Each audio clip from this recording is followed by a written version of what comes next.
I'm going to ask you to make something. It can be a pair of glasses, it can be a necklace, a bracelet, some items that you can wear that you can take off and put back on without having to break it apart.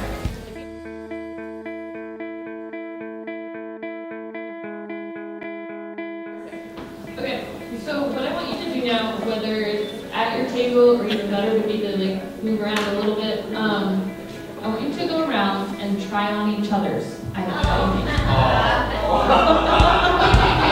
This is why we need people to do it.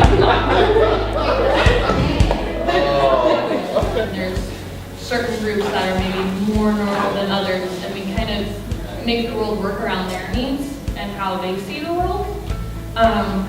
Again, when you like try on other people's things, you start to realize like, wow, there's a lot of different ways of approaching almost any activity. And maybe you'll even find something that you didn't think of or didn't think that would work, but actually maybe work better than your item. You know, I mean, if I set ground rules that you can only use one color of pipe cleaner and you can't use the cotton ball and it must be this type of item, you know, and I assumed what you were going to do before I let you do it, how would that have changed the activity? Yeah.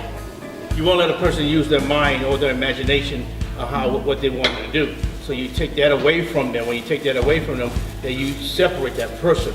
You make them stand out. So then everybody has to look at that person differently. It also doesn't allow them to be as successful as they could have been. Because what if I had this really, really great idea and then I wasn't allowed to use it, right?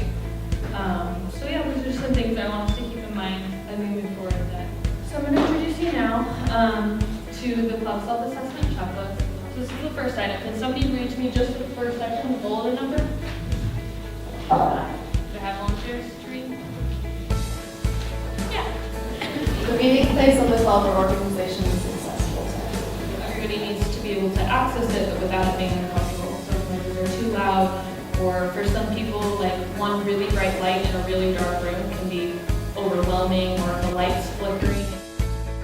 The club or organization provides the necessary accommodations to all people to fully participate.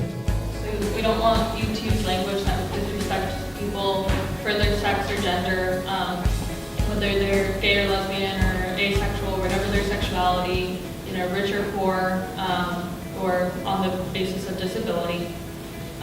So across all these levels, you need to use respectful language. And then if a person has specified that they prefer a specific language when speaking to or about them, so it's really important. Like, language is kind of part, it's how we like form ourselves.